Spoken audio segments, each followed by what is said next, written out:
इस जीवन में हमारे पास ज्ञान है तो सब कुछ है। ज्ञान नहीं है तो हम जो कुछ कर रहे हैं वो हमें पुण्य देगा या पाप देगा हमें पता नहीं। उनसे हमें मार्ग प्रशस्त होगा या नहीं मालूम नहीं। हमारे पास ज्ञान की आवश्यकता है। आप विचार करके रखना, ज्ञान सबसे पहले हमें विवेक सिखाता है। और कहा करते हैं, स्कूल में जब हम लोग पढ़ते थे वहाँ पर एक सूत्र लिखा रहता था, विद्या विनयम ददाति। क्या लिखा रहता था? विद्या विनयम ददाति। हम लोग बचपन से पढ़ते आ रहे हैं।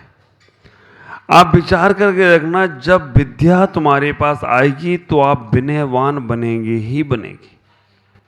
आपके विनय विनय गुण आएगा ही आएगा। ज्ञान कहने से डिग्रियां तुम्हारी कोई नहीं देख रहा है, तुम्हारा व्यवहार देख रहा है। अगर तुम्हारी व्यवहार अच्छा है, तुम्हारा विनय गुण अच्छा है, तो मालूम पड़ता है तुम ज्ञानी जीव हो। और आपके अंदर व्यवहार अच्छा नहीं है, आपके अंदर बड़ों के प्रति रिस्पेक्ट नहीं है, अपने से बड़ों को तुम तुच्छ समझते हो, तो समझना तुम जैसा अज्ञानी जीव संसार में कोई भी नहीं। तो सबसे पहले आचार्यों ने शुरुआत कर दी और आखिरी में भी यही कह दिया, विद्या विनयम ददाति और विनयम मोक्ष द्वारा। फर्स्ट बात कही और लास्ट बात कही। फर्स्ट में कह दिया कि विद्या आपको विनय देगा और विनय होगी तो तुम्हें मोक्ष का द्वार मिलेगा, अन्यथा। और आप विचार करके रखना, ग्रंथों को पढ़ लेना कोई बहुत बड़ी बात नहीं है। आजकल जो पीएचडी करते हैं ना, आप लोग तो एक आध ग्रंथ पढ़ते हैं, पीएचडी करने वाले हजारों ग्रंथ खंगाल डालते हैं और केवल पीएचडी करके वो अपनी डिग्री ले ली, मास्टर डॉक्टर बन गए हैं, डॉक्टर बन गए और कुछ नहीं किया। तो हमें सबसे पहले ज्ञान की ओर ध्यान देना है, क्योंकि हमारा ज्ञान राइट है या रॉन्ग है, हमारे पास सम्यक ज्ञान है या मिथ्या ज्ञान है, हमारे पास जो ज्ञान है वो आत्मकल्याण में कारण बन रहा है या बाहर के लोकेशनों में फंसाने में कारण बन रहा है। हमारा जो ज्ञान है वो हमें विवेक के साथ साथ आत्मकल्याण की बात सिखा रहा है या नहीं सिखा रहा है, ये अवलोकन आपको खुद ही करना पड़ेगा। बार बार चिंतन मनन आपको खुद ही करना पड़ेगा कि तुम्हारा ज्ञान कब कब तुम्हें स्वार्थ में लेकर जा रहा है और कब कब ज्ञान तुम्हें तुम्हारे परमार्थ तक लेकर जा रहा है। आप विचार करके रखना। मेरे गुरुदेव आचार्य भगवान पुष्पदंत सागर जी महाराज कहते हैं, रूप बहुत सुंदर मिला, लेकिन रूप मिलने के बाद तुम्हारे अंदर से अहम भाव खत्म नहीं हुआ तो कभी भी तुम्हारा रूप तुम्हें कुरूप बना सकता है। आप विचार करो। मैं आपसे ही पूछता हूं, जिसका रूप अच्छा है वो अच्छा है या जिसका स्वरूप अच्छा है वो अच्छा है? स्वरूप अच्छा है ना।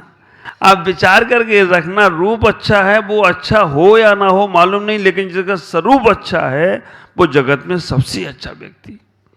और आप विचार करना, आपके पास काले हैं, कलूटे हैं, रूप सुंदर नहीं है, लेकिन आपका व्यवहार बहुत अच्छा है। और एक आदमी बहुत सुंदर है, लेकिन जब देखो तब वो तीरंदाजी करता है, जब देखो तब कुछ और करता है, तो आपका मन पहले किसके पास जाने का होगा? जिसका व्यवहार अच्छा है उसके पास, या जो दिखने में सुंदर दिखता है? हाँ, देखो व्यवहार वाले का तो जब पास में जाएंगे तब पता चलेगा कि भाई ये तुम्हारे व्यवहार वाला है, लेकिन फर्स्ट इंप्रेशन लगेगा यार बड़ा सुंदर सा दिख रहा है, पहले इसकी बात ही चलो। तो बस हाँ, ऐसी स्थिति बन जाती है। फर्स्ट इंप्रेशन तो रूप का पड़ता है, लेकिन जब तुम्हारा व्यवहार देखते हैं, अंग्रेजी लोग आए थे ना, बड़े सुंदर सुंदर दिखते थे, है ना। अपने भारतीय लोग इतने सुंदर नहीं थे, अंग्रेज बड़े सुंदर दिखते थे, सब आकर्षित हुए उनके ऊपर।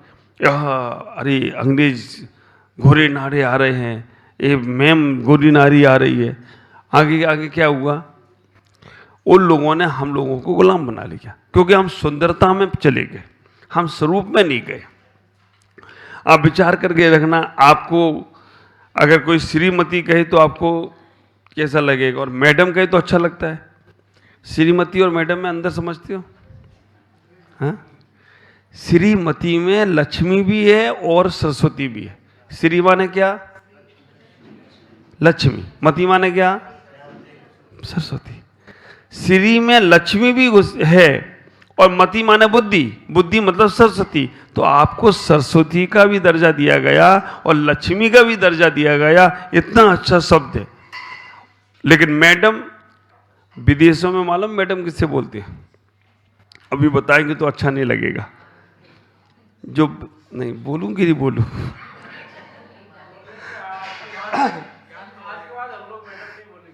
हाँ, मैं अभी कल ही सुन रहा था, पढ़ रहा था कहीं पे, तो मैडम उसे बोलते हैं जो बाजारू औरत होती है, उसकी जो मुखिया होती है ना, उसको मैडम बोलते हैं। लेकिन अभी हम लोगों को क्या हो गया, वहां पर मैडम शब्द एकदम ऐसा लगता है कि पूछो नहीं। और वैसे इसको मैड प्लस एडम, मैडम ने पागल, पागल महिला को मैडम बोलते। लेकिन अब आप लोगों के लोक व्यवहार में आ गया है। हम इतना ही विचार करें कि हमारे पास जो कुछ भी है, रूप तो बहुत सुंदर है लेकिन स्वरूप भी सुंदर हो, आपका व्यवहार अच्छा है, आपका उठना बोलना चालना अच्छा है, तो आप विचार करके रखना, आप कहीं भी जाओगे आपकी वाहवाही हो जाएगी। और आपका बोलचाल अच्छा नहीं है या आपका व्यवहार अच्छा नहीं है, तो आप घर में भी रहोगे तो कोई पूछेगा नहीं। इतना ही विचार करो। सबसे पहले हमें ज्ञान की आवश्यकता है, और ज्ञान भी होना चाहिए द राइट नॉलेज, सम्यक ज्ञान, स्वार्थ भरा ज्ञान नहीं। और सम्यक ज्ञान के हमारे आचार्यों ने 4 वेद बोले। कौन कौन से 4 वेद बोले हैं?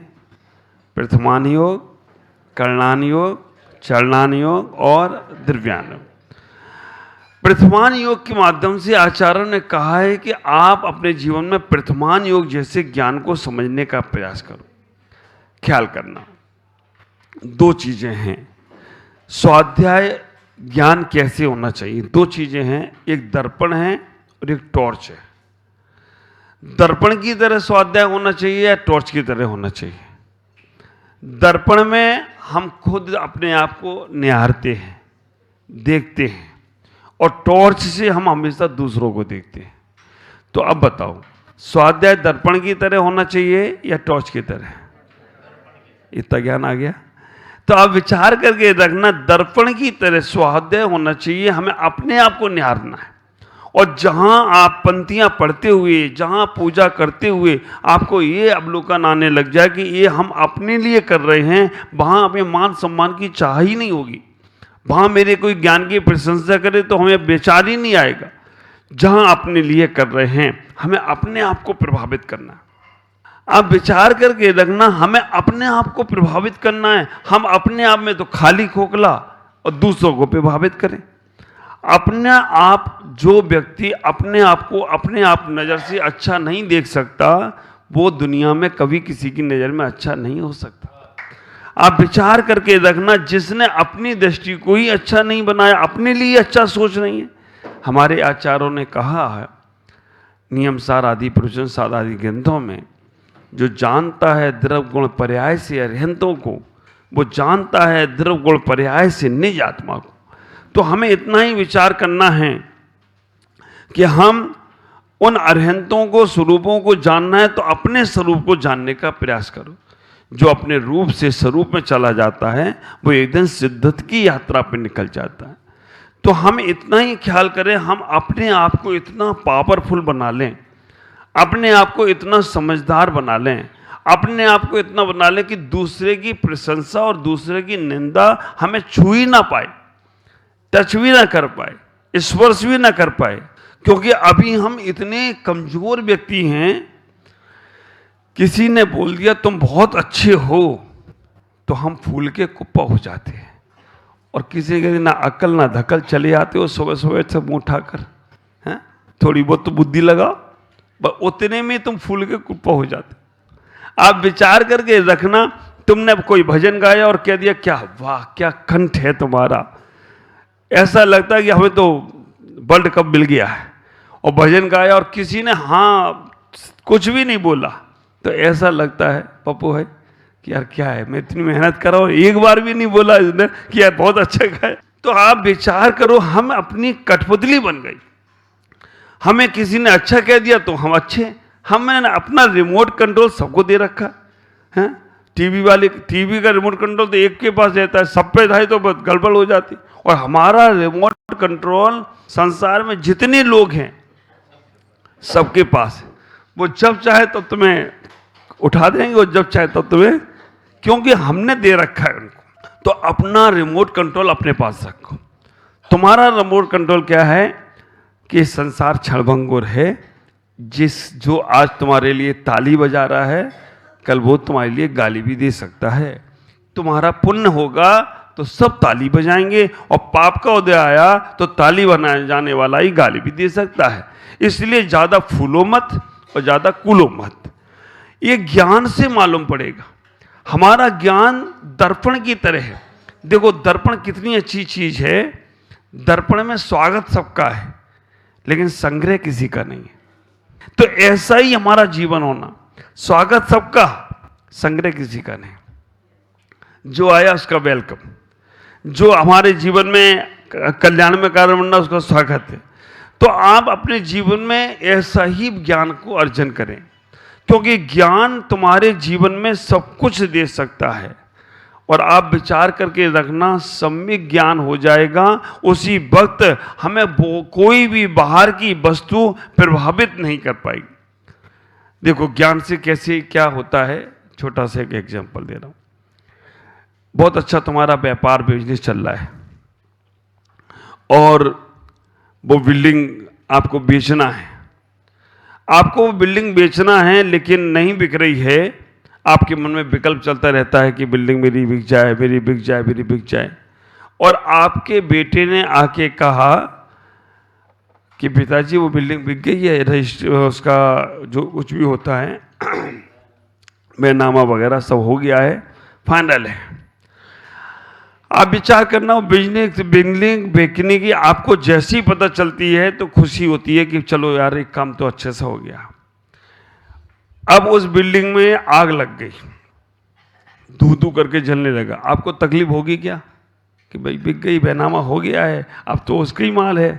पर थोड़ा सा लगेगा कि अभी उसने पैसा तो दिए नहीं है, देगा कि नहीं देगा, देगा कि नहीं देगा। और कहीं दूसरे बेटे ने बोला केवल अभी बात हुई है, अभी पैसा नहीं आया, लिखा पढ़ी नहीं हुई है। तो वो ही ज्ञान मिलते ही तो दुख शुरू हो जाएगा, अरे बाप रे अब तो गए काम से। तो हमें विचार करना, अपने 4 अनुयोग हैं और मैं कहता हूं चारों अनुयोगों में वो बातें आई हैं कि जो हमारे जीवन को बहुत आनंदित बना सकती हैं। चारों अनुयोग हमारे पास हैं, प्रथमान योग, कर्णान योग, चरणान योग और द्रव्यान योग।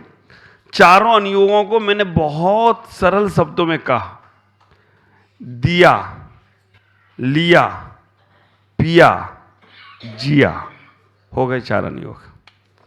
आप विचार करके रखना, दिया, लिया, पिया और जिया। प्रथमान योग ने दिया। आज अगर हमारे पास तीर्थंकर है, साधु संत हैं, धर्म जो दिख रहा है, ये सब प्रथमान योग ने दिया। प्रथमान योग नहीं होता तो हमारे पास तीर्थंकर संत महापुरुष नहीं होते। आप विचार करके रखना, द्रव्यान योग के माध्यम से आज जो लोग समय सार पढ़ते हैं, जो लोग आप लोगों ने और हम सब लोगों ने मिलकर उनको कांजी स्वामी वाला बोल दिया है ना। आप विचार करके रखना, वो स्वाध्याय से सब कुछ पाते हैं, स्वाध्याय में इतने लिप्त हो जाते हैं, बस गलती कहां कर जाते, क्रिया कांड को वो बेकार का बोल देते हैं। यहां पर वो धोखा खा जाते हैं, क्योंकि मार्ग के बिना मंजिल नहीं मिलने वाली है। पहले मार्ग होगा, आप भगवान के दर्शन करने आए, हम दर्शन करने आए, सीढ़ी बेकार की है अच्छी है, काम की है ना, बिना सीढ़ी के नहीं। वो कहते सीढ़ी किसी काम की नहीं है, तो तुम बेटा ऊपर कैसे पहुंचोगे जब सीढ़ी काम की नहीं है। तो सीढ़ी भी उतनी ही महत्वपूर्ण है जितने महत्वपूर्ण हमारे भगवान है, क्योंकि यहां तक पहुंचाने के लिए, भगवान के तक पहुंचाने के लिए मार्ग भी हमारा जरूरी है। तो प्रथमान योग भी जरूरी है, कर्णान योग भी जरूरी है और चरणान योग भी जरूरी है, और फिर द्रव्यान योग का आनंद लूटने का प्रयास करो। ख्याल करो, एक उदाहरण आपको मालूम है, पढ़ा होगा, सुना होगा, एक बच्चा गिर गया, रोते हुए माँ के पास पहुंचा, माँ से रोने लगा कि मैं गिर गया, मुझे दर्द हो रहा है, मैं रो रहा हूं और आप हमें चुप ही नहीं कर रहे। माँ ने कहा बेटा ये रास्ता ऐसा ही है, यहां पहले तेरे पिता भी एक बार गिर गए थे, तेरे पिता भी यहां से गए थे, गिर गए थे। अब बेटे को तो रोना बंद नहीं हुआ। माँ ने फिर समझाया, बेटा तूने पहले किसी को गिराया होगा इसलिए गिरा है, इसलिए गिरा, पहले गिराया होगा इसलिए गिरा है, अभी भी उसका रोना बंद नहीं हो रहा है। माँ ने थोड़ा सा और समझाओ बेटे को। माँ ने कहा बेटा अगर तू देख के चलता तो नहीं गिरता ना, तू देख के नहीं चला होगा इसलिए गिरा है। अभी भी बच्चा चुप नहीं हो रहा है। तो माँ ने कहा बेटा गिरा तो तेरा शरीर है ना, तू काहे को गिरा, तू तो मेरा राजा बेटा है, ये शरीर गिरा है, शरीर को चोट लगी, आत्मा को तो लगती नहीं है। बेटी को थोड़ा समझ में आ गया कि हाँ शरीर ही तो गिरा है, मैं थोड़ी गिरा हूं, मेरे को कहां चोट लगी, शरीर को लगी। और वो फिर खुश हो गया। चारों अनुयोग माँ ने समझा दिए, बेटा तेरे पिता भी गिरे होंगे कभी यहां पर, इसलिए तू गिर गया। कौन सा अनुयोग हो गया? प्रथम अनुयोग। बेटा तूने किसी को गिराया होगा इसलिए गिरा है, कौन सा अनुयोग हो गया? कर्णानुयोग। बेटा तू देख के चलता तो गिरता नहीं, कौन सा अनुयोग हो गया? चल। और गिरा तेरा शरीर है, तू नहीं गिरा, ये कौन सा अनुयोग हो गया? द्रव्यानुयोग हो गया। चारों अनुयोग हो गया। यही व्यवहार हमारे जीवन में आ जाना चाहिए। ये नहीं है कि मंदिर में स्वाध्याय कर लिया बस, उसके बाद घर में तो वही रामायण महाभारत शुरू। नहीं, घर में भी कोई कुछ कहे तो विचार करना, हमने कहा होगा इसलिए सुनना पड़ रहा है ना। अगर हमारा कोई काम गड़बड़ हुआ, हमने विवेक नहीं रखा होगा, हमने ऐसा कार्य अविवेकी कार्य किया हुआ इसलिए ऐसा हो रहा है। और अगर कहीं कोई कार्य कर रहे हो तो हमारे महापुरुषों ने जो कार्य किए उन्हीं को करना है, जो निषेध कहा है उन्हें नहीं करना है। जो भक्ष है, आप विचार करो, जंगलों में रहकर भी भूखे रह गए लेकिन अभक्ष नहीं खाया, तो हमें घर में रहकर भी भूखे रह जाए लेकिन अभक्ष नहीं खाना, ये हमारे महापुरुषों ने कहा है। तो आप विचार करना। और ये सारी क्रियाएं जो हो रही हैं इनमें से हमें अपने आप को पहचानना है। आज इतना ही।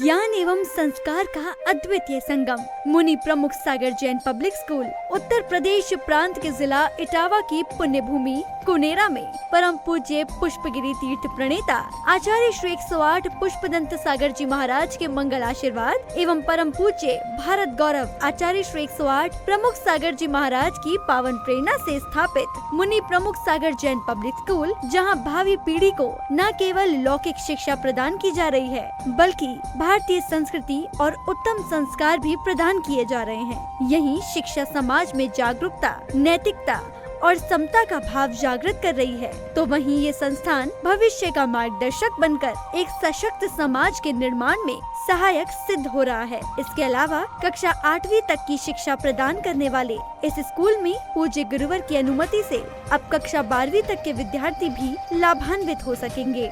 अब ये विद्यालय कक्षा 8वीं से 12वीं तक प्रारंभ होने जा रहा है, अतः निर्माण कार्य के शीघ्र आरंभ हेतु सधर्मी बंधुजन अपना अपना धर्म योगदान देकर इस पुण्य कार्य में सहभागी बने और अनंत कालीन धर्म लाभ अर्जित करें। अधिक जानकारी एवं सहयोग हेतु संपर्क करें छुलक Shri Paramanand Sagar ji, Anand Baba, Shri Chhavi Sethi, Dimapur, mobile number 9436003664, Shri Rajesh Elani, Dimapur, mobile number 9346666666, Sangeeta Jain, Etawah, mobile number 9897795058, Shri Mithun Jain, Etawah, mobile number 7300726318 एवं 9411989700।